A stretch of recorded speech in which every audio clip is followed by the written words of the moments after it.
Hello, welcome to episode 16 of the Between Two Beers podcast. This one was a video cross with Dan Robinson, former Waikato United, Birkenhead Bay Olympic, Glenavon, Gisborne City and Waikato FC footballer who now lives in England. He's currently in lockdown. You might know him as one of the best goalkeepers to have ever played in the New Zealand National League in its current format. He was named the goalkeeper of the decade from 2004 to 2014, won 4 National League titles with Waikato United, and was one of the big characters of the game in New Zealand before he transitioned into a successful coaching career. Yeah, Robbo was a assistant coach of the Football Ferns for 6 years with Tony Reddings and has now moved back to the UK where he's the academy manager at Burton Albion. Bloody good chat today, Steve. What do you reckon? Yeah, good. Robbo's a great guy. He's full of energy and full of life. He's a good friend, someone I've sort of fallen out of contact a little bit with. So enjoyed, about an hour and 30 minutes, but covered a lot of ground, a few laughs in there. And yeah, it was good value. So hope you guys enjoy it as much as we did. Daniel Robinson, welcome to Between Two Beers. Thank you. Thanks for having me. Great to have you. This is the first time we've ever done a proper long-form podcast over video. Why don't you just quickly tell us, Danny, where you're based, what the situation is with the whole COVID and what your lockdown restrictions are? Yeah, well, we are in sunny Derbyshire, Barbados, middle of England. It's we'll be going into week 4 for me and the family here for lockdown. My little boy was poorly, had a bit of a cough about 3.5 weeks ago, so school sent him home. So then it was around the time when over here everyone was on lockdown if they had symptoms, and then a week later they made it compulsory lockdown. So we've got a bit of an extended lockdown, and we're here in our little townhouse in nice part of Derbyshire. Live down by a river, so it's nice for walking the dog and that. But ultimately, we've been locked in since a good 3.5 weeks ago. So it's been a long slog, especially for someone who likes to get out and about and high fives and hugs and that stuff. But it's just a way of life at the moment, isn't it? I mean, obviously I've been listening and watching what you guys are up to and family and friends in New Zealand, and I think it's very much the same.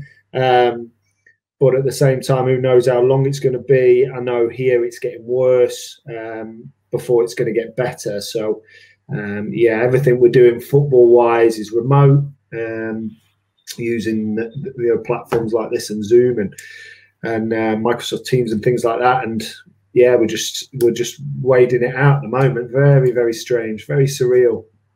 Right, well, that's all the doom and gloom done for the show. We needed to touch on that to give it a little bit of context.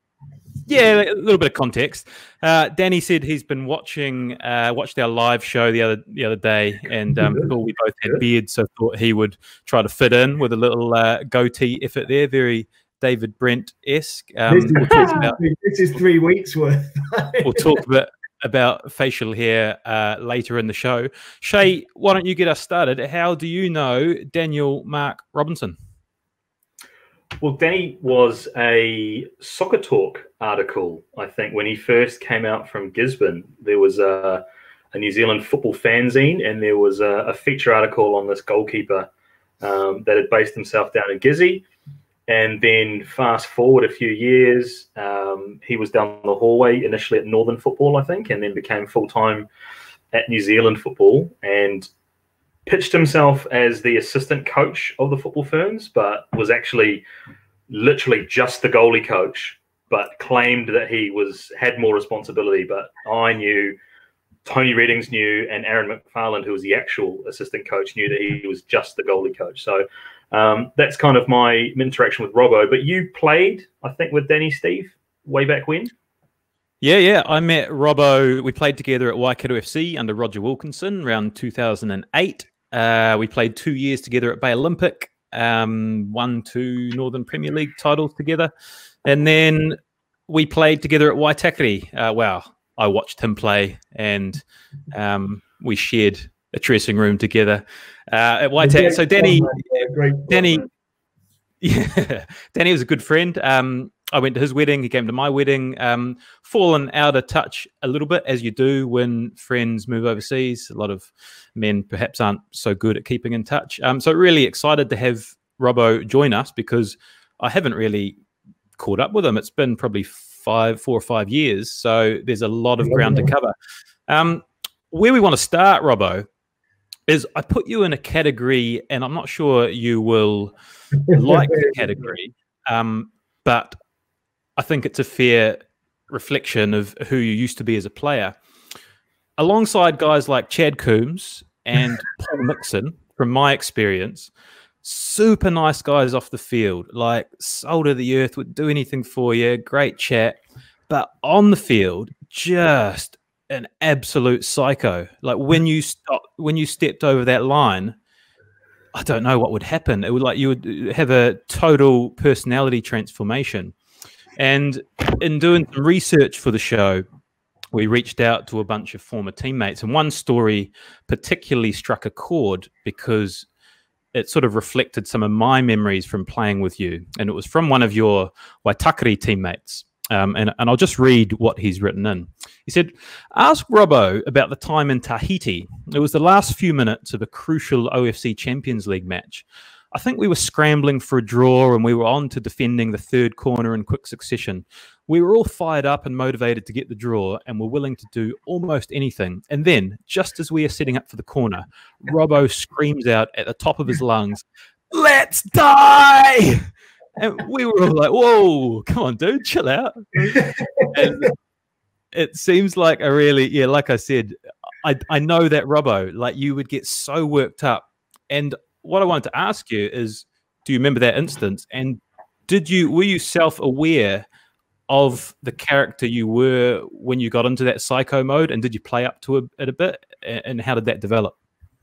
Oh, I can remember that. I can remember it.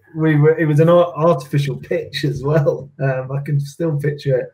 Night game. Yeah. Oh God, it's funny because now I do what I do, and we talk a lot about when you go onto the pitch.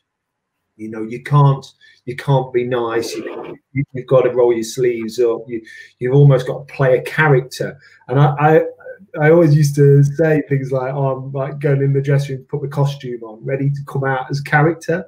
And I guess I played up to it. Obviously, a lot of it was ego driven, but also I just remember getting in these kind of zones where, and often it would be when I'd done something really good. Often when if I made a mistake, I went quite quiet or shouted at other people and blamed them. But when I've done something all right in a game, that would fire me up, and I'd have something where I'd just kind of get into this headspace where all that mattered was stopping the ball going in the goal. And it was things like that in that game. I can picture it now, and I could just see a few faces were looking. We were up against it, and it was almost to say, "Look, come on, lads, let's get through this. We can get through this. We'll see what's on the other side." The way it came out was a little bit more, yeah, as you described. Yeah, but it was trainings too, wasn't it, Robbo? It wasn't just games. It was like, yeah, I guess. I mean, it probably helped. You were a very successful goalkeeper in New Zealand, and I guess that intensity of character helped lay the foundation for that success. Yeah, trainings I used to, because obviously we were all working, and it was an evenings, and especially turning up and being there, and I'd always, I guess, while I've been playing over here, training was like, if you didn't train well, you didn't make the team. And I sometimes struggled with some of the lads' attitudes to training. It was almost like, yeah, it's just training. You know, what's the big problem with just turning up and just being a bit casual? And I always wanted to train like I played. So I know we're doing some crazy stuff where, you know, no hand volleys, so I get people to kick balls at me without using their hands, and then people are like, what's that idiot doing? And I'd do it purely because I might have made a mistake in the week and thought I'd been a bit of a fanny, so I'd basically do it to try and overcome that mentally. But I had to put myself in that headspace. And I guess when towards the end of my playing in New Zealand, I got to a point where I wasn't getting into that zone in training as much. I still did. I remember having rows with lads at Birkenhead in the last season, but I would struggle to get people like Coombsy. He'd be in the training session, he'd be on the same page, and we'd clash because we'd both be at it. Some people like, I don't know, Alan Pearce, who'd be a little bit more relaxed, and he'd be like, whoa, just relax, just chill. And I'd be like, no, we've got a big game Saturday. So yeah, it's the headspace thing. So Robbo, how were you with players like Benji Tatori and Roy Krishna then, and they're kind of a little bit more maybe relaxed and less wound up than you were? Well, they were so good, mate, honestly, especially Roy. I talk about Roy Krishna over here, and obviously mixed with some pretty bloody good players and names and people here, but I put Roy up there with one of the, if not the best player I've played with. And Benji at the time when he was with us, the second time he came, he got a lot of grief off me because I don't know what his motives were. The first time, though, the two of them boys, oh my God, you could train against them. You wanted him in your team if small-sided games. Oh, gee, Roy was just phenomenal, mate. And he would walk around a bit, and then he'd just go bang, bang, bang, and then you couldn't. I probably started off having to go at him, and then by the end of the session, you're like, we were best mates because he'd do things that no one else could do. I'm sure Steve would agree. Like when you watched him in training and that, he was as good as what any player that's played in that league has played.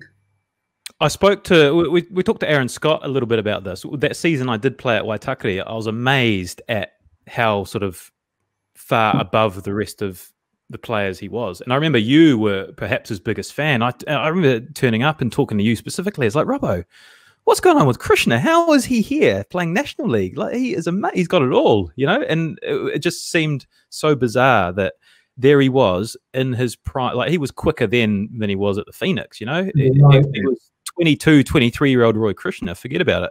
And he was just absolutely tearing it up at the turf out at Pars Park or whatever on a Thursday night for Waitakere. I remember having a conversation with name drop here with our gaffer Nigel Clough while I was playing with Roy. I remember ringing him and saying, we've got a kid here, Gaff. He was at Derby County as a manager then. I said, we've got a lad over here who's from Fiji. He's an international, so he'd probably get a work permit. You need to get a look at him. He's that good. And they won't have a look at him for the A-League here for some reason. His face is not fitting. And it was all arranged. He was all due to go for a paid trial. They had the flights ready to go. It was all sorted for him. And Roy was buzzing about it. And Uncle Rex was a big part of it. But the problem was that Roy was going through his residency at the time in New Zealand. And if he'd gone over there for a sustained period of time, it would have jeopardized his residency.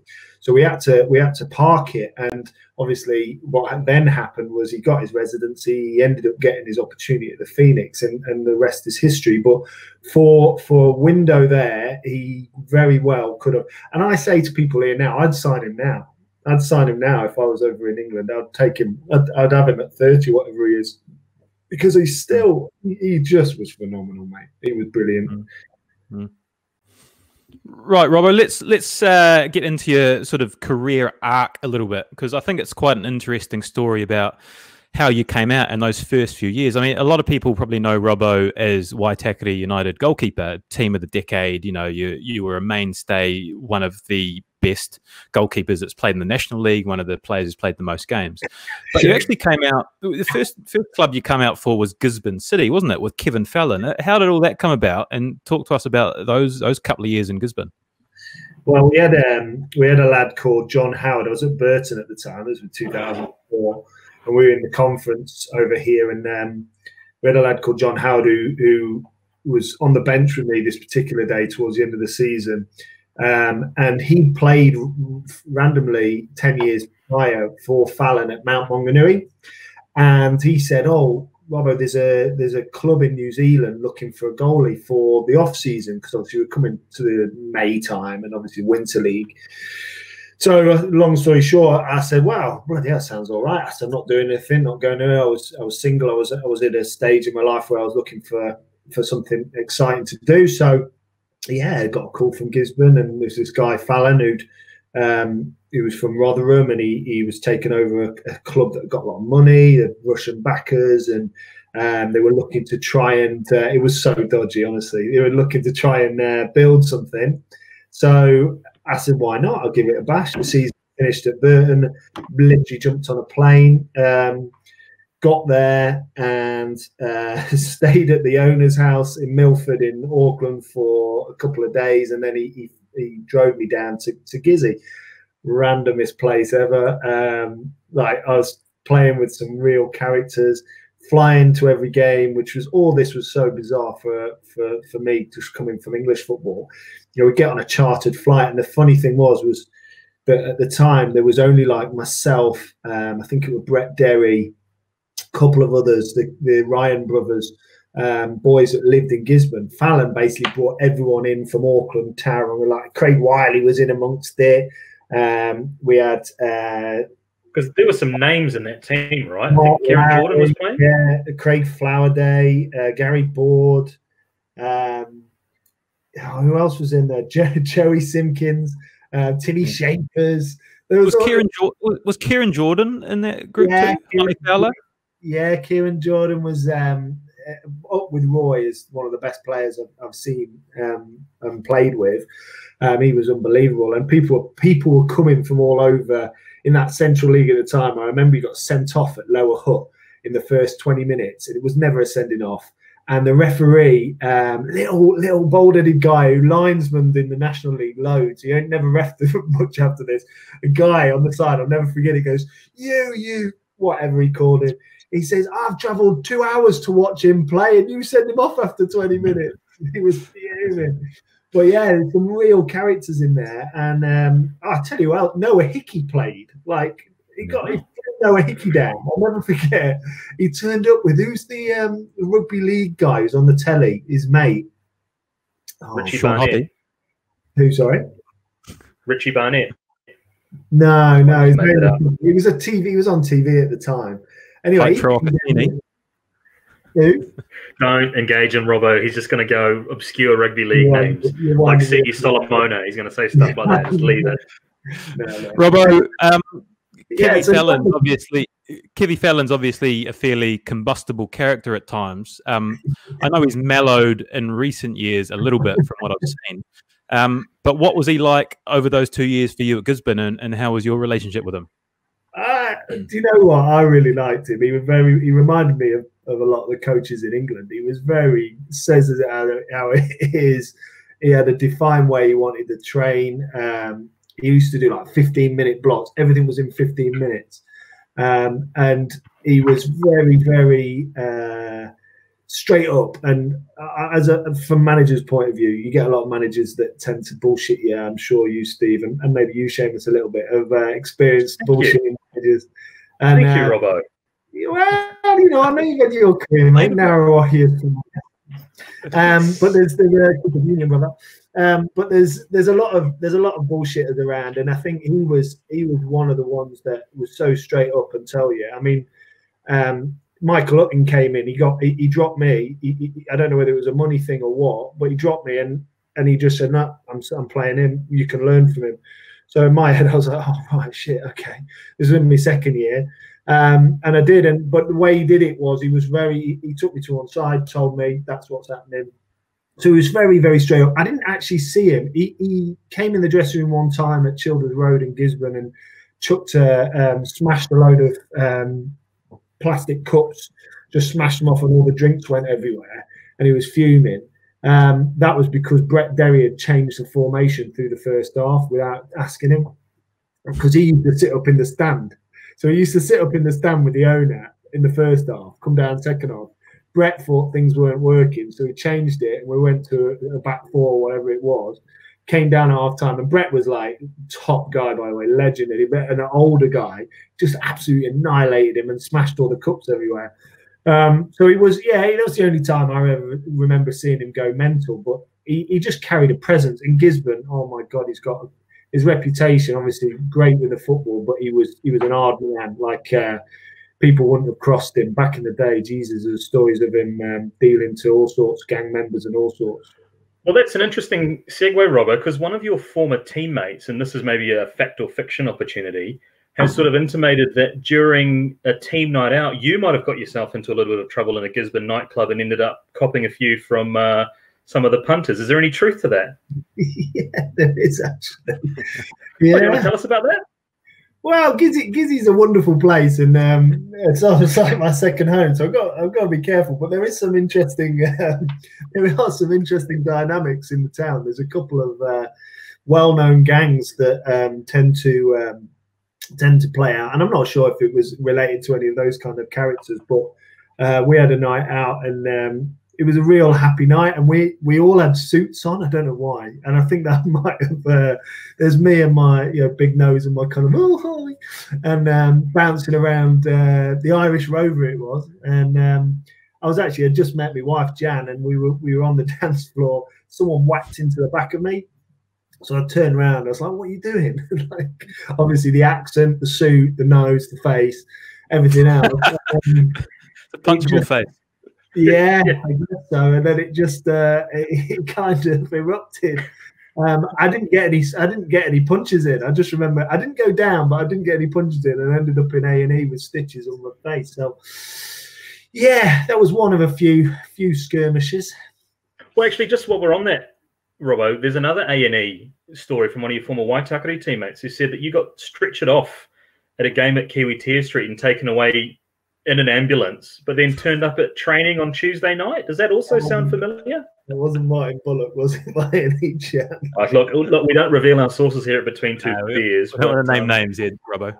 Listen, it's a safe space. It was a very nasty knock. Grant Young went lunged in like he did, trying to score. And I think he did actually on the occasion. And yeah, it really hurt my knee. But yeah, I didn't go to A&E. I actually did get stretchered off. And amazing what if you really are strict with rice, the raise, ice, compression, elevation. Get yourself back out there. Yeah, amazing. I was really strict with it. I think Justin Lopez was one of the ones who helped me through that time. It's very traumatic. But I came back Tuesday and I played again on the Saturday. Hard as nails. So Robbo, how did you move from Gisborne to Waikato? You was it Roger Wilkinson brought you from Gisborne to Waikato to play National League? Is that how it worked? It was Dave Edmondson, actually. It was Dave Edmondson who I went and played for initially. He only lasted a short period of time. That was another bloody crazy night in Napier. when he got suspended for was it talk? What happened there? Oh my God, yeah. So, well, initially I got an opportunity to go to Waikato, and Gisborne weren't very happy about it, which was disappointing at the time, because I kind of knew that I needed to get that opportunity. So anyway, I went and did it, and loved it. It was brilliant. And we were playing at the Waikato Stadium, and I think were you there that season, Steve, or was that the season after? Not with Edmo. No, I was there with Rog. But was Edmo only in charge for the first few games, and then Rog took over, or was it this next season? I can't really remember. Rog took over around Christmas, I think it was, after Dave's evening. After the incident.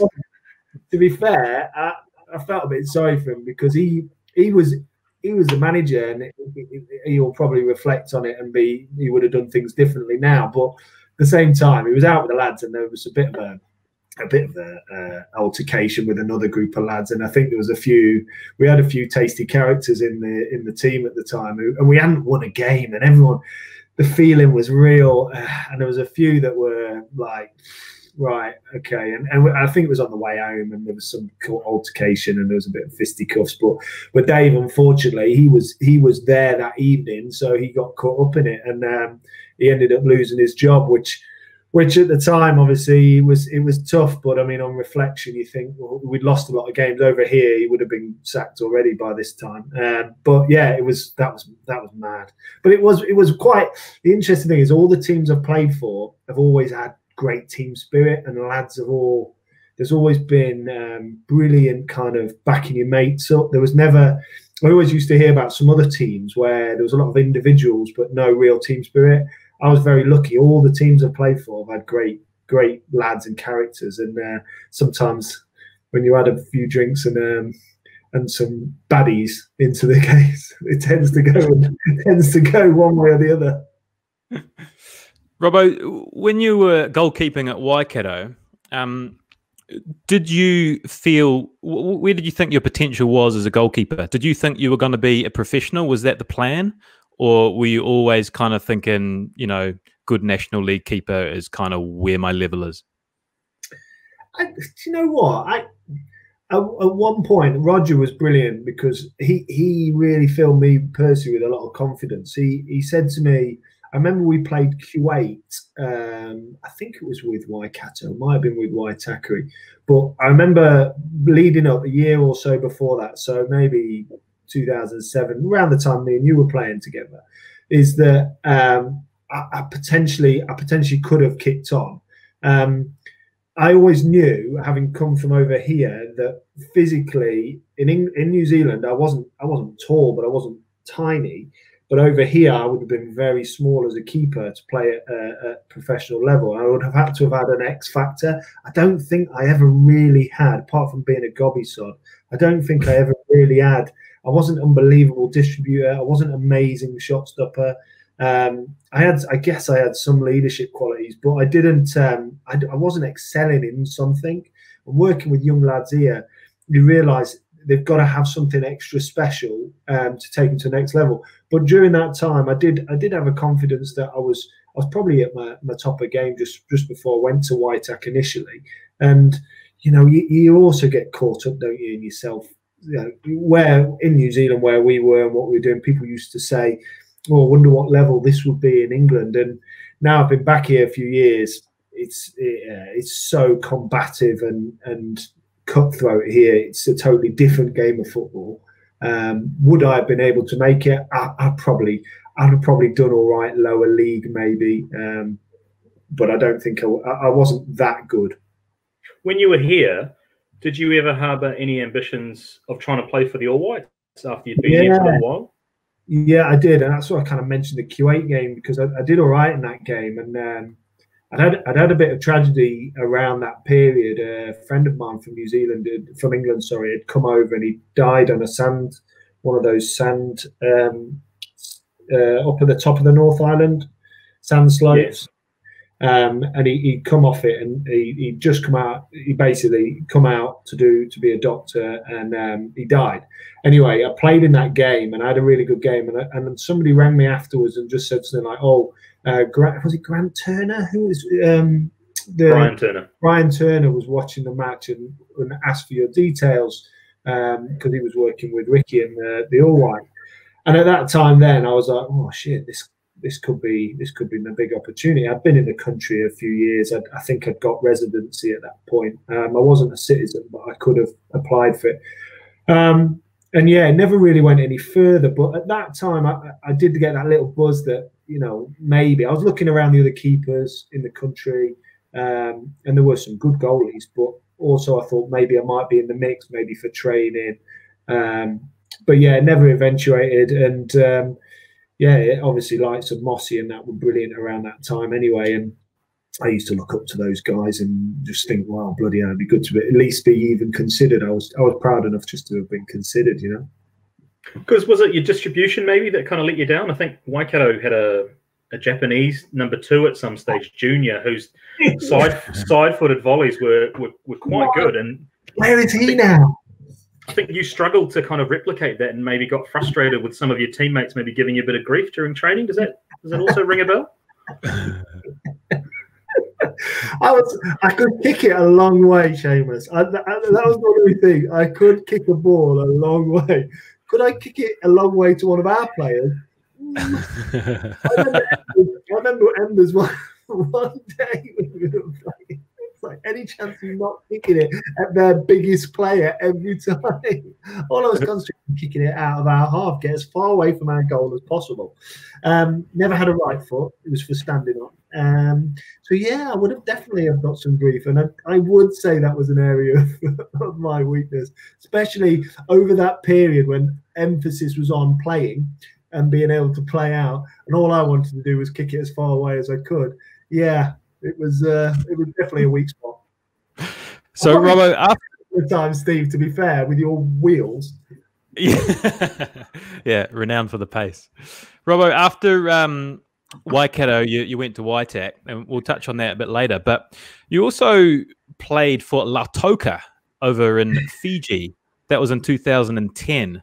And I understand that was quite an experience for you, perhaps one of the highlights or most memorable parts of your career. So what exactly happened there? So it was around the time where we were in the OCI Champions League. We'd been doing all right. And Rex Dawkins rang me I think it was towards the end of the season. And he said, Lautoka want you to go and play for them in this big tournament called the Fiji Fact. I think they have the Battle of the Giants. So it's Seamus, you'll know them. And they're quite a big deal. Good knowledge. Good knowledge, Robbo. They've got 3 tournaments for our Fijian listeners, just to show them a bit of love. The Fiji Fact, the Battle of the Giants, and then the IDC. But anyway, Robbo, the floor's yours. That's it, mate. I knew you'd know. And basically, I got this chance to go there, and it was quite good money. It was, I don't know, it was about 10 days or something they were scheduled in, and 10 days, 2 weeks. And they'd offered me quite a bit of money. Rex said, yeah, go and do it. Good experience. Mrs. said, yeah, brilliant. And at the time away from the house, so off I went. And I arrived at the airport. Oh, my God. There was a guy waiting for me. Get off the plane with full of holiday makers as well. So people going to Fiji to get onto the island, then around, all the rest of it. And I get off the plane, and the guy's waiting for me. He escorts me past all the customs. There's all the queues and that.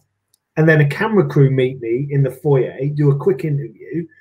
And then I'm put in this big 4x4 ute thing and whisked off. And I've got 2 or 3 guys with me, and they're talking to me like a million miles an hour. And they say, oh, yeah, so excited. And yeah, no, it's good. Yeah, no idea what I'd going into, by the way. All I knew was I was playing for a team called Lautoka. This is before you could really get into the Googling and check everything out. Team Lautoka, it was a home tournament at Churchill Park. Big deal to them. And it turned out, I think there was an article in the Fiji Sun newspaper to say that they were signing this goalkeeper from New Zealand. And I must have rocked up. And when they dropped me off at this shitty rugby pitch, oh my God, next to Churchill Park, I don't know if it's still there, it might have improved. It was like, grass was like this long, and where there was grass, rugby posts were rusty and like wonky. And there was a group of about 8 or 9 massive big Fijian Indians and Fijians standing there, and this coach they called the teacher. And I get out this truck with my bag. Oh guys, you know, ready for. They said, and then one of them punched me in the face. Well, they probably wanted to, mate, because I'm not being funny. When I looked at them, they didn't look back and go, like in New Zealand, you know, like everybody's like, yeah, nice to meet you, or welcome aboard. Not one of them were like that. They're all kind of like, almost like, who is this guy? So they gave me some kit. I put this kit on, and they put me in the rugby goals, in between the rugby posts, lined up balls, and one at a time, for no word of a lie, 45 minutes to an hour, just leathered these balls at me, like bang, bang, bang. Good session. Kept getting them, getting them. Probably where he got it from. I think it was one of Wilkie's. Anyway, they banged them in, smashed them in. And I'm sweating, I'm done, I'm cut up, I've got all bruises in there and cuts all up my arms because it's like a desert, it's about 40 degrees. And they just went like, okay, yeah, we play tomorrow. And then the next day, go out onto the pitch. There would have been about 20, I think there was about 10,000 there, but it felt like about 20,000. They crammed into this place. 1 hour game, prayed before the game in the change rooms, prayed at half time and prayed at full time. Go out onto this pitch, play this game, all the noise and everything's going crazy. They played with a last man down, so a sweeper, which was random. And this guy, this centre back, Fijian Indian lad, he just stood next to me pretty much the whole game. Any three balls, he just ran and got it. First time a sweeper had been used since the '98 World Cup, probably. And I was the only, I was the only foreign guy in the tournament, and it was just mental. And the tackles and that were going, oh my God. I remember coming out 1v1 for a ball, and this lad, I could see his eyes. Oh my days, he was wanting to kill me. And I'd had my eyes closed, obviously, but it was just amazing experience. But we lost in the semi-final, and I remember watching it that night in the hotel, or the shack that we were staying in. God, it was funny. We had curry for lunch every day. Oh, you could either have lamb or chicken curry, lamb or chicken. Glorious. It's right up my alley. Egg sandwiches for breakfast every morning. And what is the thing where they drink the beers? So they have a beer out of like a shot glass and they just pass it round. What's that all about? That's called taki, and that is a well-worn rite of passage. Obviously, in this COVID era, sharing the one small glass between a group is an absolute no-no. But it just makes the beer last a bit longer, and everyone kind of enjoys themselves. I tell you what, it got you pissed quick. It was crazy. So we don't used to do that, and all of this stuff, unbelievable experiences. And but we lost in the semi, and I remember watching it. And the commentators, they commentate like it's a horse race, don't they? And I remember him saying something like, "Oh, the goalie could have done better with that one." Anyway, I got the next day, I was literally shipped out that morning. No one said a word to me. There was no kind of fanfare or nothing. People were like going like that as a what? Like, honestly, I was like a public enemy. I couldn't believe it. I've gone from hero to zero, and it was so. I had my haircut in Lautoka in a little barber's. They took a picture of me there and having my haircut, like, oh, you'll come Danny Robinson have this picture. And then the next day or whatever, it was one of them old Polaroids. Went past and went, oh, you'll see a picture. I bet it's not there now. No, it wouldn't be. Or a big Robbo, that was 2010. Yeah. And you had another island experience up in Papua New Guinea in the same year, which didn't go particularly well in the first league either. Talk us through that OFC Champions League final. Yeah, so I've got it on good authority that leading up to the game, there was three in a room and one on the floor. Does that sound right? One on the floor. Were you sharing with two others, and there weren't enough beds in the room? In Port Moresby. Yeah. Might well have been. It was very random. It was a very random place. It was like we stayed in like a hotel that was like a compound. Well, Stephen, if you've listened to our Q&A, Stephen's got some pretty strong opinions of Papua New Guinea and what that was like. What was it like as a place for you to visit? Stevie spoke about, the hotel compound, shotguns with the security guys, being in lockdown. He's called it the worst place he's ever visited. I was a bit more diplomatic because I lived there for 2 years. Yes, you did. Yes, yeah, during the 20s.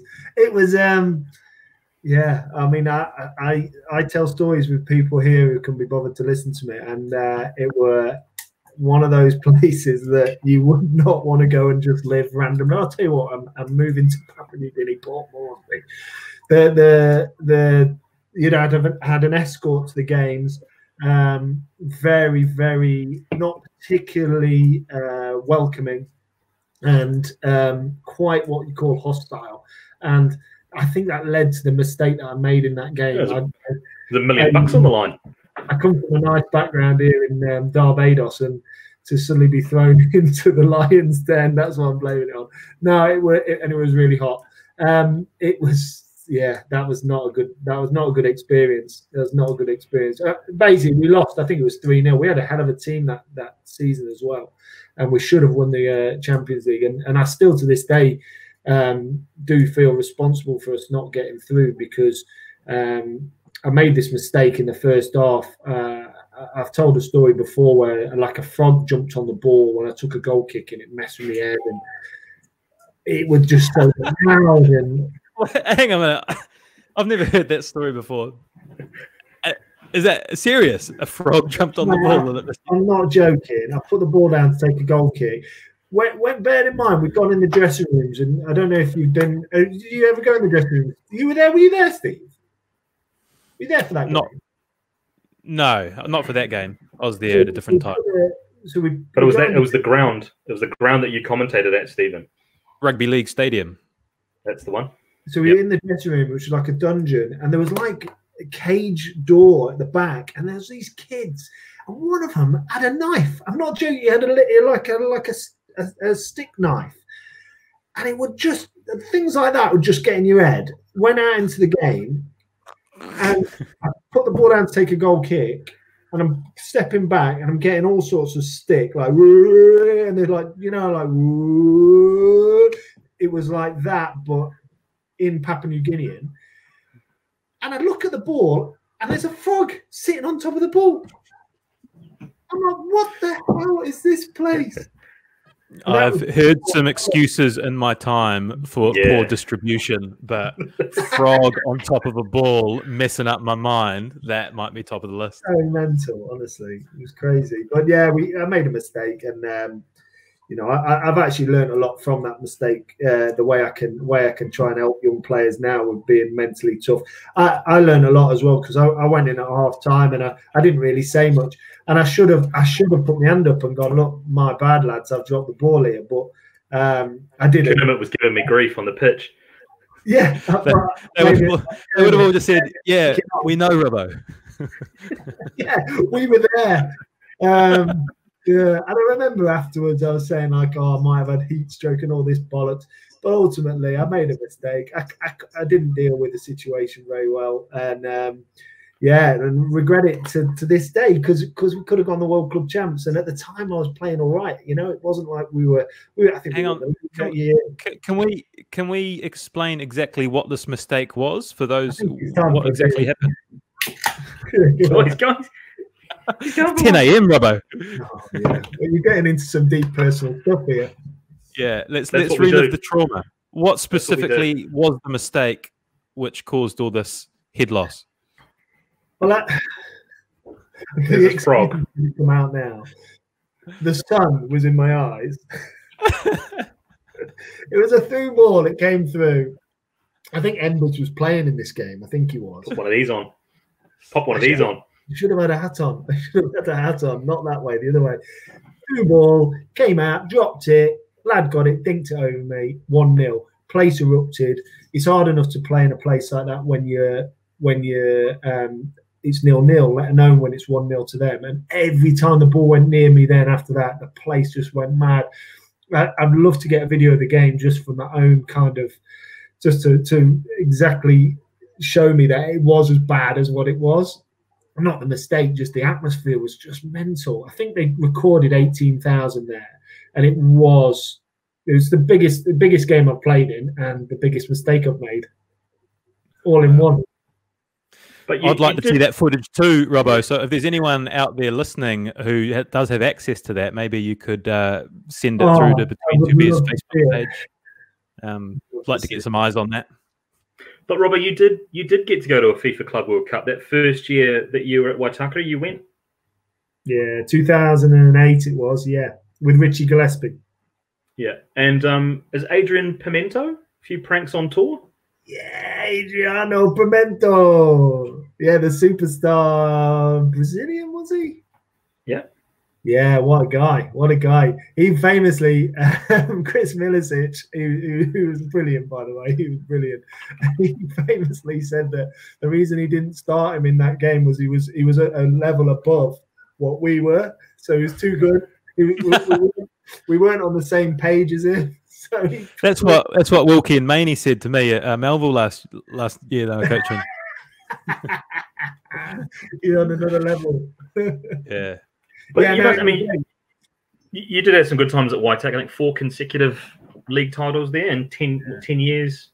Or no, 8 years, 6 years. I had 8 years there. Yeah, we had some brilliant times, and I'll tell you what, like I said before about Roy, some unbelievable footballers. some really good players, and yeah, it was a good journey. I mean, those Whiteout days. Looking back now, I don't know what the national. I follow it in part now from over here, but the fact that we go over to the Champions League and play in Tahiti, Papua New Guinea, Fiji, Solomon Islands, we'd fly over for 4 days. I remember we flew to Tahiti for a game in, I don't know, November, and we left on like the Thursday night, and the game was on the Saturday. We'd fly back Sunday morning. We get there, it was tsunami, crazy weather, crazy kind of storms. The game was called off, and we were in Tahiti, so we flew back, having not played a game, and then we flew back the week after and played the game. How mad is that? Like, I don't know who was funding it, but it was some good times. Yeah, I remember having to reorganise that. You've obviously played and come across and been friends with a lot of characters across your footballing journey. Some of the names that may stand out, and I don't know if you've got stories about these or you want to just run with it, but I'm seeing in my notes Jack Pelter with a dead possum in a football bag. Does that ring a bell? What was that one? I think he brought it to training. He was Pelts. Oh, I don't know if he's a listener and a watcher, but you need to get that guy on. He is madder than a box of Papua New Guinean frogs. He's that guy. That game when we lost and I cocked up in the final, when we were at Brisbane Airport on the way back, where was that? Where's Pelts? We're waiting around for ages. Where's Pelts? Where's he gone? All of a sudden, he comes down the terminal. It's a packed terminal in full native Australian gear with a hat with the things on, big coat, leather coat thing, boots, ringing a bell. In Australian shop, he'd handed over his passport and said, "Look, can I put on all this gear and go out and see my mates out there just to cheer them up because they've just lost the game?" Another time, and one of the guys at the airport, like one of those trolley things, stopped and to help a little old lady get on the plane, left the keys in the thing. Pelts gets in it and starts whizzing up and down in the airport, going up and down on it, go, woo! He's absolutely nutcase. The possum, he brought it in a bag, and I don't know whether someone had pissed him off or something, but he did something. Oh my God, he was a nutcase. And then he put it on the pitch. I think he put it on the pitch. Crazy guy. I'll drop some other names, and you just run with them. Nathan Strom, you played with him at Glenavon and at Bay Olympic. Any good Strommy stories? Strommy and I are like two peas in the pod in a lot of ways. We're both slightly screw loose when we were playing, and he was a big guy, Strommy, big strong bloke, and I always saw him as a bit of he'd wind me up and I'd wind him up. And one day he said, "Oh, do you want a boxing match?" It was at Glenavon. I said, "Go on, then we'll have a boxing match." And then we went in the dressing rooms and everybody surrounded it, and Shane Knowles had some boxing gloves, and he thought we were just going to have a little bit of a duck and weave, and I just went for him, and he ended up submitting on the floor. But the thing with him was that if I hadn't, he'd have killed me because he's about 4 inches bigger, and he's a big guy. And then I booted him up the arse in the game when he cocked up for goals. So that was another one. But just staying on that boxing theme, Robbo, not your first time maybe belting up someone in your team. I've got it on very good authority that on a Football Ferns tour, yourself and Tony Reddings might have had a little box, and Reddings might have ended up with a little bit of an injury for the rest of the tour and having to continue a little bit hurt. Yeah, well, when you, and you'll know about this, Seamus, being involved in these environments, when you're in confinement like this, isolation. So our little one's 8, and he puts the gloves on and gives me a good whack around. But we basically decided, me and Tone, that we'd do that as a bit of exercise. So we took the gloves and we do a little bit of sparring, and we find somewhere tucked away wherever we were. I think we were in Japan, and we went out, and when you could go outside together, and we went out into this place and we got gloves on, and we ended up having a little ding dong, and I caught him in the ribs and he broke a rib. This is the national team. Was he the national team head coach, the U20 head coach at that stage? He knows the National League he was the national team head coach. But me and Tone, like I've got so much time for that guy. He's a football genius, and he was brilliant for me in so many ways. But behind closed doors, he'd say to me, "Oh, Robbo, ribs again." I said, "You big fanny, what's up with you?" Anyway, we got back. He said, "Oh, I'm struggling to breathe and all this." Played the game against Japan. It was a proper big match as well. He said, "Oh my God, I've got to see a doctor." They got him such a fan. He gets home, he had an X-ray, he had broken a rib, and yeah, it put him out for quite a while. I remember, Robbo, we did a bit of boxing together, didn't we? We had a bit of a phase there. I think you had a personal trainer, and I'd come along and tag into some of the lessons. And we went through a phase. It was me, you, and Maney, and we would have these little boxing bouts, unofficially sanctioned, and we'd go to each other's houses. And it would be like, we'll just do 2 minutes on, 2 minutes off, and we'll just rotate through. And it would always be like, and just keep it light, you know, work on your technique, just sort of work on speed, but don't go too hard. And then it would just slowly ramp up, and someone would go a bit too hard, and then it would just turn into a brawl by the last minute, and everyone's sort of everyone's got a plan until they get punched in the face. Yeah, and I was a bit out of my depth with you and Maney, because you're two sort of heavy hitters, but it was a wild time. I remember the guy that we were getting trained with, we sort of said, "Oh, look, we're doing these like bouts by ourselves," and he's like, "What?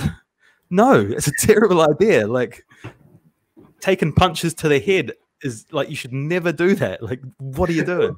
We had really old, shitty boxing gloves as well. They were probably like wearing goalkeeping gloves. Yeah. Every punch was horrible. Yeah, no, we had some fun times. Yeah, good friends. Big friends. Yeah, good.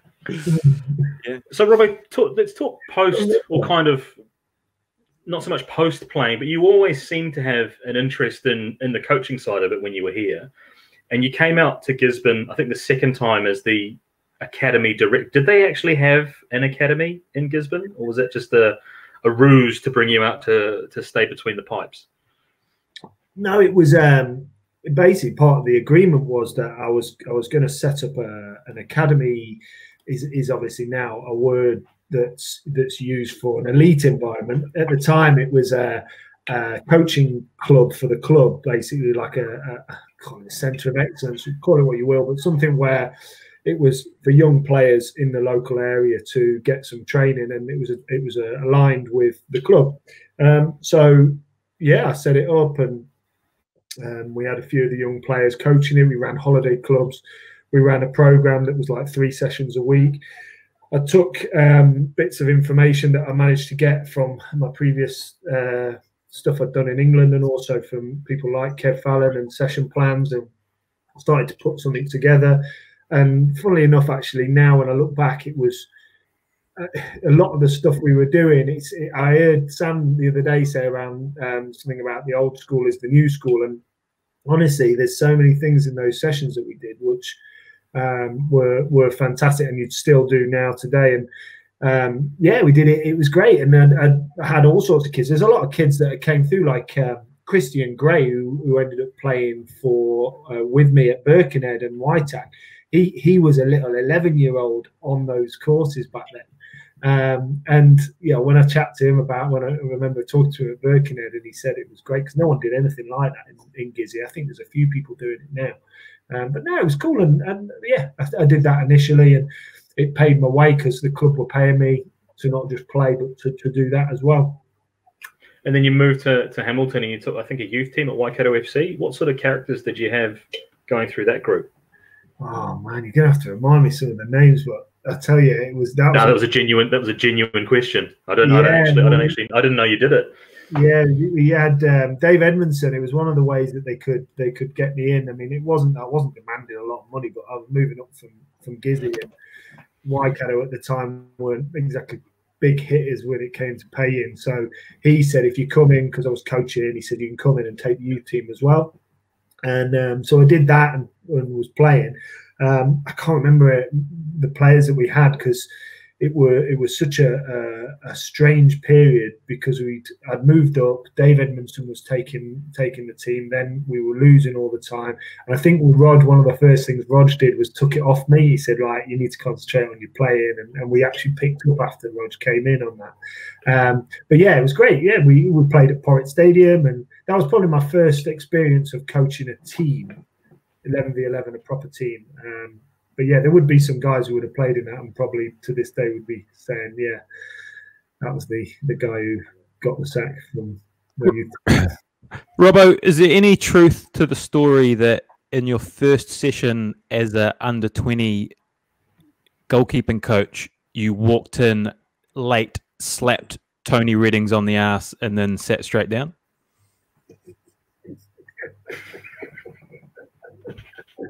I think that chuckle's an admission of guilt. Quite possibly.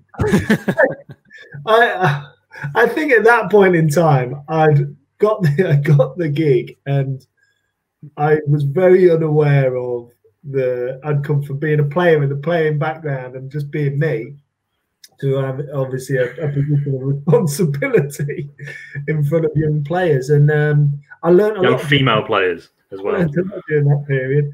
Yeah, I probably would have. It's how we rolled, me and Tony, for a while anyway, and then I quickly grew up. Well, I mean, again, and then Tony obviously you worked with Tony a lot, and Tony had a no pranks on game day rule, but I think you flaunted that on a tour to Switzerland when, again, on good authority, I think the video analyst might have left your room open. The video analyst has then used your bathroom and not cleaned up after himself. Yeah. And then you've taken it upon yourself to put deep heat in his underwear. But not just one pair, I gather, every pair. Yeah. Yeah. Well, he can't just do one because then it defeats the purpose of the prank, doesn't it? Because they just take them off and clean up. So you do it on all of them and then he's screwed. Yeah. He had them on game day, is that right? Yeah, he was fuming, but with his first tour, and I don't think he quite got it. And you know, if you play with fire, you play with feathers, you get your bum tickled, don't you? So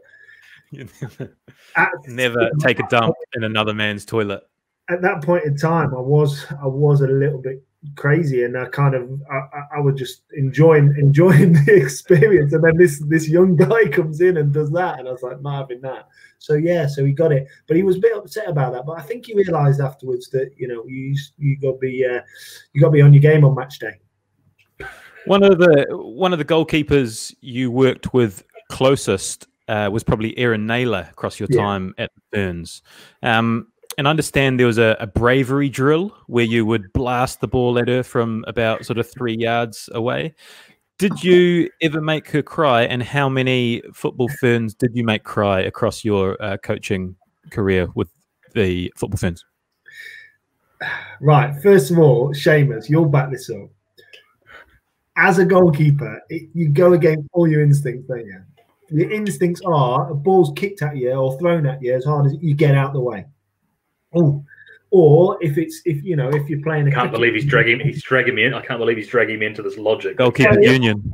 With this idea of trying to, it was around the Lynn Avon, probably off the back of the Lynn Avon no hands saves session that I used to do it myself. That actually, it's a way of trying to improve that kind of reverse mentality of being brave and stick your body in the line. So Erin was unbelievably agile. She had a fantastic physique for a goalkeeper. She was quick. She was bright, springy. The one area of a game that she wanted to work on was dealing with block shots because she was naturally just turning ever so slightly. So we set up a practice 6 yards out, 8 to 10 balls, done under controlled circumstances. And you basically can't go further than, say, a foot off your line. So you've got a 5 yard area to hit. And yeah, there's video footage out there, I think, somewhere. But I still do it to this day. I put goalies in that situation, line them up and say, right, deal with this, bang, bang, bang. I did have a few where I caught them in the face, and I did worry. Nowadays, with the concussion rules, I would have a lot of trouble trying to do it with young players. But with seniors, you can do it. And yeah, they were senior. Because my notes suggest that you also did it with some 13 to 16-year-old girls, and you may have made a few of them cry. Is there any? You didn't actually touch on that answer. How many girls did you make cry with this drill? I do remember a couple of girls crying. However, what I do remember was that they all agreed to do it initially. They were asked if they wanted to do it. They all agreed they would do it. And at the end of it, they felt way better for it because they did it. And, you know, some are still goalkeepers to this day and would probably say that that's helped them with their psyche. So all good in the end. But I remember one cried and had a blood nose. And, you know, when you're doing that job, you kind of, nowadays, I probably think a bit differently about how I did it. But back then, you know, that's how it was. Would you send any of your goalkeepers off to sit with two random gentlemen on a bench after as a penalty forfeit? Is that still part of your repertoire? Talk us through that one. Have you spoken to any? Look, again, this is a safe space. We don't reveal our sources. Well, what I will say about this, right? So I had some unorthodox methods back then that I adapted from sessions that I'd been put through as a young player. So there was nothing really that was me. It was all from people that had brought it. The volume from point blank range came from a guy called Fred Barber, who's Crew Alexander's. He was Bolton's goalkeeper coach. A lot of it's all actual sessions. However, some of the psyche stuff I tried out, experimented with, maybe I'd do differently now. Now, what I would say on hindsight is that you can't really single out people in that situation because it makes, you know, it's not very good for their confidence. With Erin, she now is in a position where she's a professional. She's got a lot of pressure on her. She's done unbelievably well. I'm really, really chuffed for her and proud to have played a tiny part in that journey. I hope that those kind of situations would have toughened her up. And that was my mindset at the time. I would do things a lot differently now, though. Did that sort of... I can't believe she brought that up. Well, I'll leap to her defense here and let you know that that wasn't her that brought that up. That was one of your technical staff colleagues. Oh, was it? Oh, no.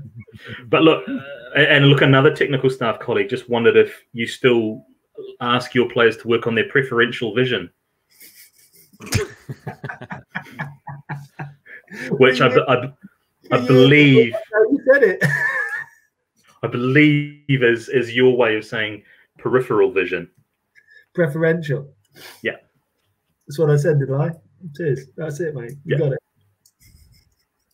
And table tennis with Neymar at the 2012 Olympics? Yeah. The Brazilian guys were in when you're working in the women's team, people obviously when they're in a hotel, they stand out and people want to come in and see them. So we're in a hotel with the Brazil national men's team and they're just seeing a team of women. And of course, they're literally like straight over. So we were playing ping pong in the open area at the Hilton in Newcastle. And next minute, you got all the Brazil national team swarming around and joining in. And there was some crazy. I think there was a few of us. There was a few of us there at the time, and amazing, mate. We were there. I was at that hotel as well. You were there, weren't you? Were you there playing? We played Brazil, yeah. No, powerlifting. You were there playing ping pong? No, God, no. I work when I'm on tour. I don't muck around doing silly pranks and putting deep heat in people's underwear and all sorts of silly stuff like that. No way, you'll never catch me doing that. Don't listen to the Roland Jeffrey episode. See, the thing as well is people think, you know, everything's got to be dead serious. You know, sometimes when you're in like a 2-week tour, you need to have some lightness in there. You can't be constantly like. Tony was very, very good. He was very professional. He always had a laptop. He was always looking at footage of the opposition, ways we could do things. Aaron the same, McFarlane. So you had two real focused technical people, and then you had to have someone who was a little bit, I guess, trying to keep things light. And that was, I guess, Robbo, that's a good seg. And after you left, obviously, Tony left as well, and then Andreas Heraf came in and took over the Ferns. we spoke a lot about that with Maya Jackman, and she was on tour in Spain and said that there wasn't that light side, and obviously there was a lot more to it. There was bullying and all sorts of really bad things going on. Were you still keeping in contact with the Ferns at that time, or how aware were you of what was going on, and how closely did you follow all that fallout? Do you know what? It was one of those periods where I'd left and I'd gone into this cauldron of a job here, and I'd so immersed in what I was doing. I'd stayed in touch with Erin, and I still do, and she touched base with me a couple of times around some of the differences. And Gary Connell, the analyst with the hot pants, he was also staying in touch, and Harry, the sports scientist. So I got a feel of what was going on, and yeah, I suppose it's like anything, isn't it? One of the things that I learned working in the women's game is you can't go in and treat the team and players. Some of my training methods may contradict this, but you can't go and treat them the same as you're treating in a men's environment. There's so many things you do the same, but you equally you've got to adapt to your environment. And I guess what I was hearing was he was treating it almost not like a men's environment, but it was a total difference to what we'd worked on under Tony, of trying to build a culture and togetherness. And he was dismantling that from what I hear. So it was always going to be tricky for him, whether or not his methods were right or wrong. It's just hard if you go in and change something as drastically as he did. Yeah. So you left the New Zealand to take up this sort of dream job, it seems, at Burton. How hard was it convincing your wife Jana, who had a very good job here working at TVNZ, and you had a son and you got family and things here? How hard was it to sort of sell the package, or was it an easy transition?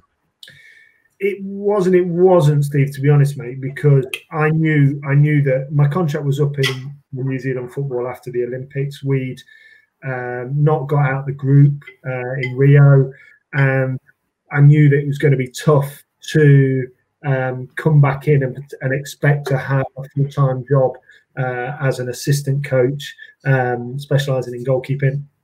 So around that period, I did feel that it was going to be, I was going to need to be thinking about what my next opportunity was. And then randomly, I texted our manager to say, look, congratulations getting to the championship. Amazing to see how far the club's come. You don't need a 4th, 5th, 6th choice goalie, do you, winky face? Anyway, he rang me straight away, and I'll never forget it, because I was like, Jan, he needs a 4th, 5th, 6th choice goalie. Clubs carry a lot of goalkeepers, you see, training keepers, basically. I thought, I'm going to fit right in. Anyway, he rang me, and I was with Nigel Cook. Oh, wow. Hi, Gaffer, how are you going? He goes, yeah, we don't need a goalie. I was like, oh. He said, but our academy manager's leaving. Is it a role you'd be interested in? So, long story short, I ended up in England before the Olympics on a course, goalkeeper coaching course, and I had an interview for the job, and had 2 interviews in the end, and got the job. Went to Rio with a view that I could take this job afterwards, and all that time I was trying to work out how I would tell Jan that I wanted to take this role in the UK, because I had no reason or want to leave New Zealand. Love it, still love it to bits. 12 years, best years ever there. So got the chance. Remember sitting down, we worked it all out, and really it was a case of I sold it as a 2-year experience. And we'll see what happens after 2 years. We're now into the 5th year, and yeah, it's we're coming up 4 years now. So it's been we're settled here. Jan's got a job lecturing in Nottingham at university, and Albie's settled at school here. And yeah, we've made the transition, but it wasn't as easy moving from a place like we were living in Waikato, in 10 minutes from Piha, to living in Barbados down by the Derwent River. It's a little bit different. That trip back to the UK, is that when you decided that the silly little goatee that you'd kept in New Zealand for so long needed to go, and you had a shave and met Nigel Clough the next day? Goatee's back. But obviously, obviously now that you've got the job, you just decided to grow it back. It's only because I'm in lockdown and no, it's only you lot who can see it. And I thought I'll have a shave, and then I thought, no, I don't want to feel left out. Look at you two gorillas. This is looking superb. Look at that, unbelievable. Mine's just not. Not. I don't get anything around here. That's mine. But your family's involved in the game in the UK as well, aren't they? Your brother's at Derby, is that right? Yeah, he's an under-18s coach at Derby. Yeah, and so he was science. He's now one of the 18 coaches. And was your father involved at the club? He was a referee. He was a Premier League linesman and a Football League ref. Yeah. Wow. So, Robbo, you got a lot of years. Keep that secret. You got a lot of years left in the game. Obviously, you're very young. You've worked your way up to a very good position. What's your dream job from here? Where would you ideally like to see your career go? Do you know what? It's funny because if you'd asked me 5 years ago before I moved here, would you be an academy manager at a club in England? I would probably have gone. I tell you what, I'm still putting deep heat in guys' underpants and blacking balls at girls from 5 yards. I'm not sure that I'm the kind of guy they're after to develop the future. But what's happened since is I've learned a hell of a lot, and we're running a really successful academy. We've got great pathway for players getting into the first team. It's been brilliant. So I really do enjoy it because I get a lot out of it. Future-wise, I guess twofold. One, I would carry on this journey as an academy manager, working in the development space, look to progress up the leagues with clubs, to work at one of these bigger clubs. I mean, the academy management roles at the big clubs, they're such big positions. You've got 60 to 80 staff members full time. You're running a separate business, massive budgets to buy players, etc. And then that's one way. And then the other way would be to be a first team manager. I've been fortunate whilst I've been here to do quite a bit of coaching. I work with the reserve team, work with the 18s, I work through the age groups.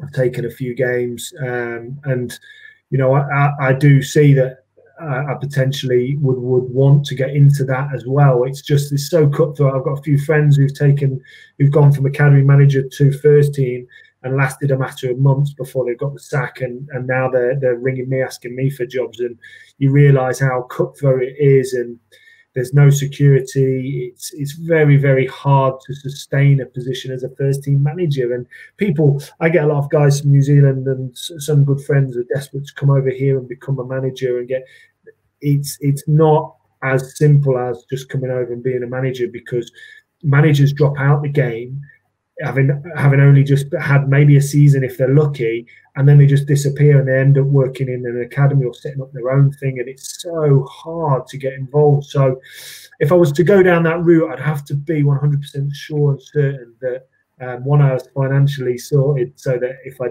did get the sack, I had something to fall back on, and two, that actually I was prepared to take the gamble. In the back of your mind, are you also thinking, I don't know if these lads are going to take me seriously because I was a goalkeeper and not a proper player? and I was a short goalkeeper at that. A short, big-nosed, slightly loopy goalie with no X factor. Yeah, I do. I often worry about that, Steve. It was such an amazing setup, Steve. That was such an amazing setup for that game. Doing sessions, and I'm thinking, no, they don't know the alphabet. These lads don't.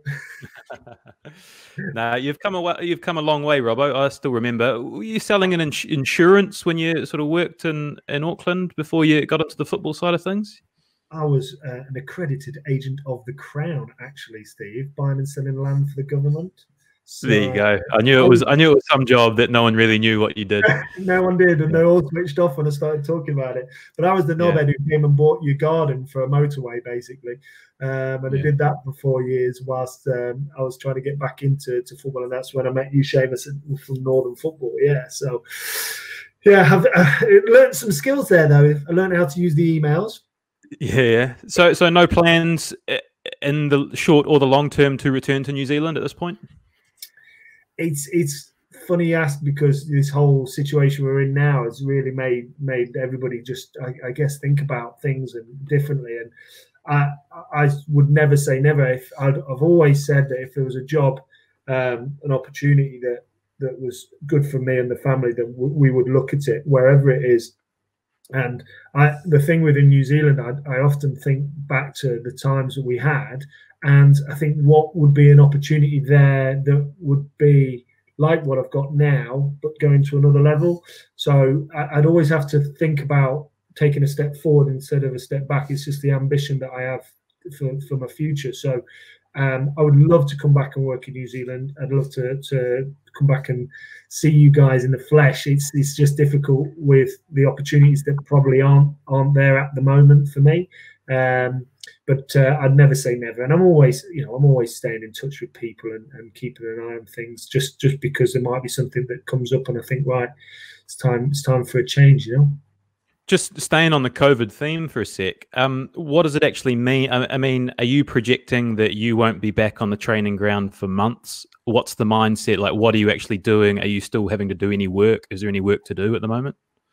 Yeah, it's such a strange time in football because no one really knows when things are coming back. I mean, non-league football's been stopped here, as in it's cancelled. The season's finished. It's caused an uproar.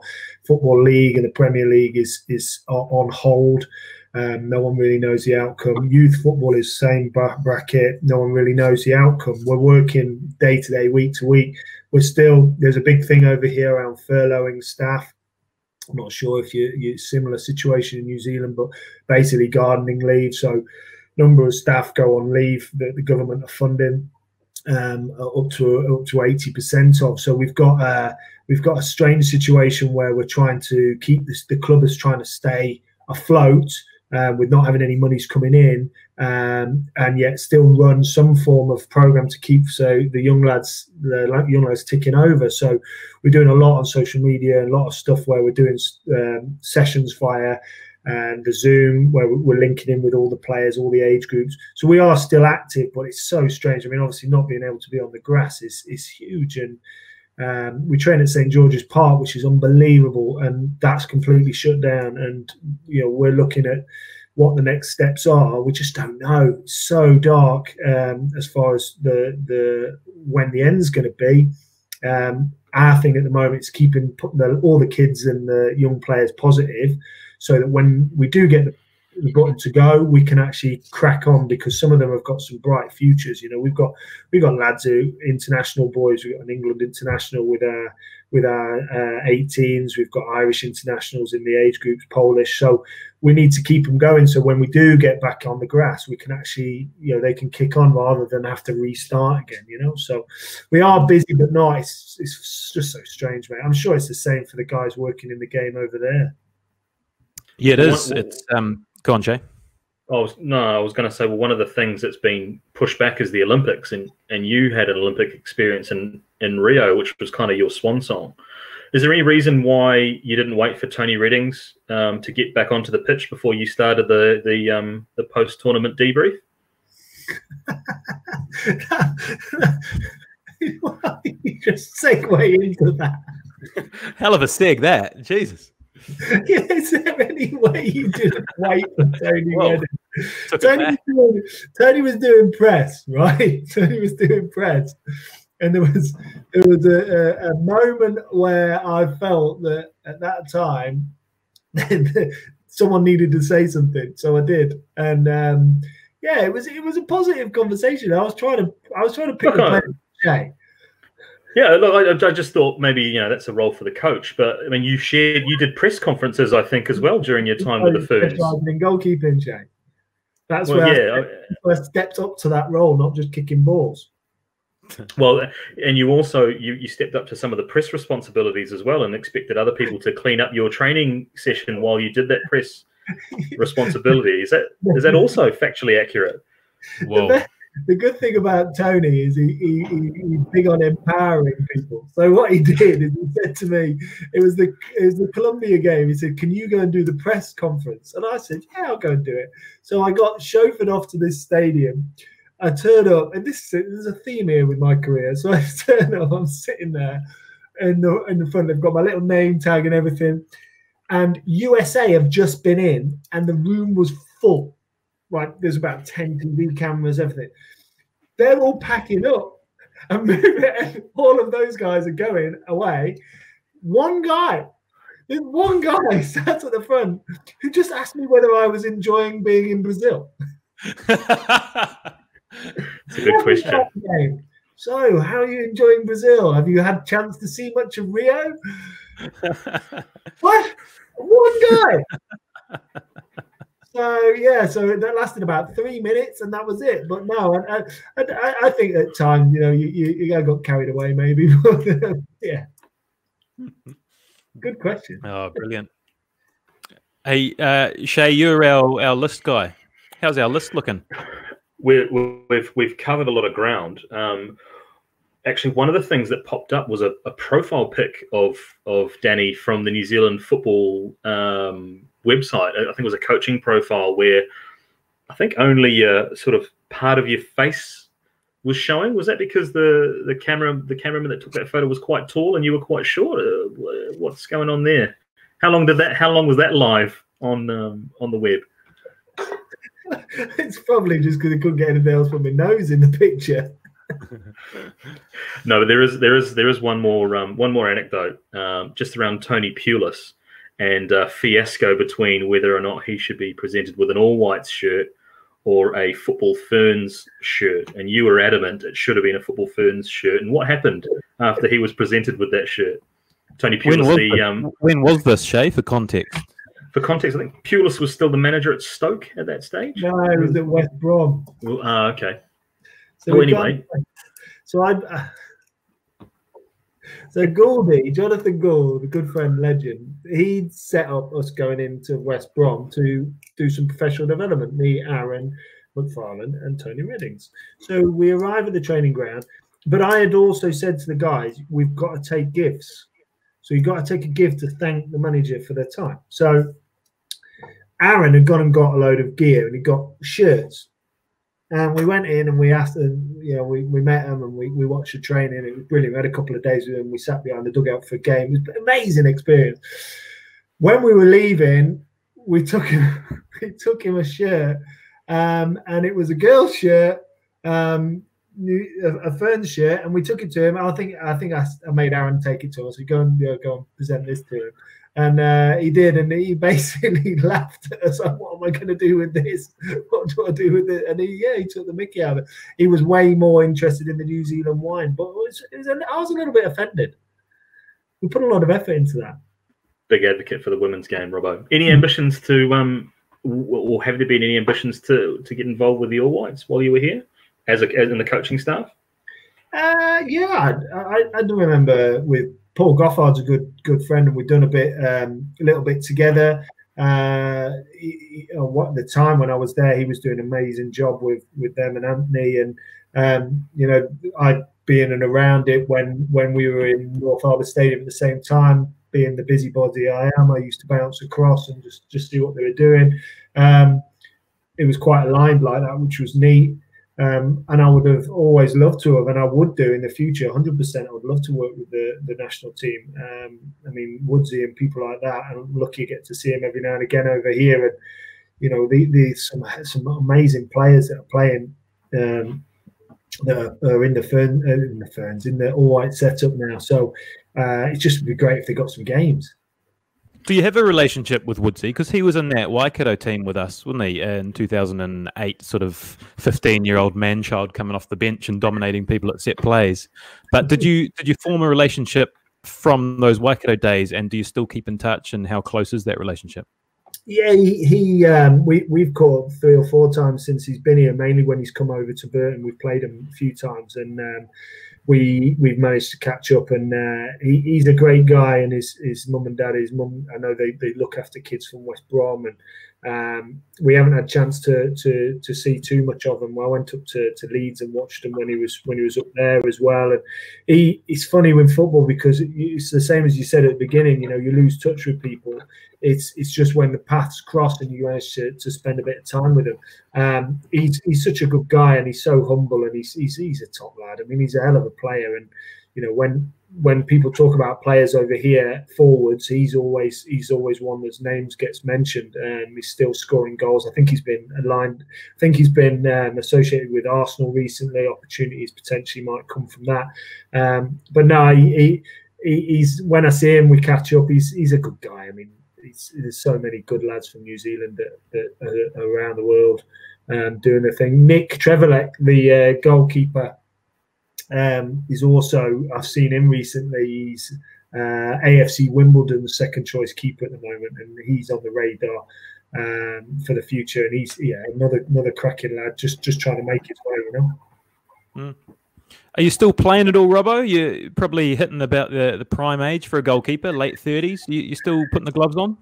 I played in a charity game with Danny Dyer back in September, October time.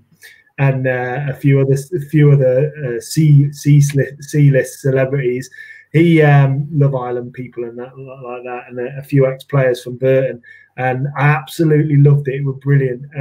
But in saying that, I'm so the next 2-3 days after I was aching and my arms have got. It's just one of those positions, and when you play like I do or did, I don't think I can just turn up and just kind of have a play at it. I need to a proper play. So apart from that, that's the only time I played. It's in the last coming up 4 years. Yep. Very good. Well, Shay, I think that might be a good place to wrap things up. Robbo, thanks so much for joining us. Morning time for you, night time for us. Yeah, it's been great. I think it's worked well. Shay, thoughts on the Robbo interview? Yeah, I mean, he's been hounding us for long enough. It was about time that we got him on. And look, I think this is really great. It's really nice to see you again, Robbo. This is the wonders of modern technology. So thanks very much for your time and stay safe. Honestly, guys, I really appreciate it. I've been following you. I love you both dearly. Steve, watching your running achievements, mate. I'm running at the moment. I'm trying to lose a bit of weight, and I can't get anywhere near what you got for that cake. Not even close. My brother got down to 4 minutes, and he was chuffed to bits. And the two of us are trying to get to it, mate. We're trying to get to it. Well, it's great to see what you're doing. You're connecting people. It's brilliant what you're doing, lads. And keep it going, because we'll cross paths again soon properly. And I look forward to seeing you. But I love you all dearly, and pass my best to your families as well. Cheers, Robbo. Stay safe, mate. Yeah, you too. Cheers, guys.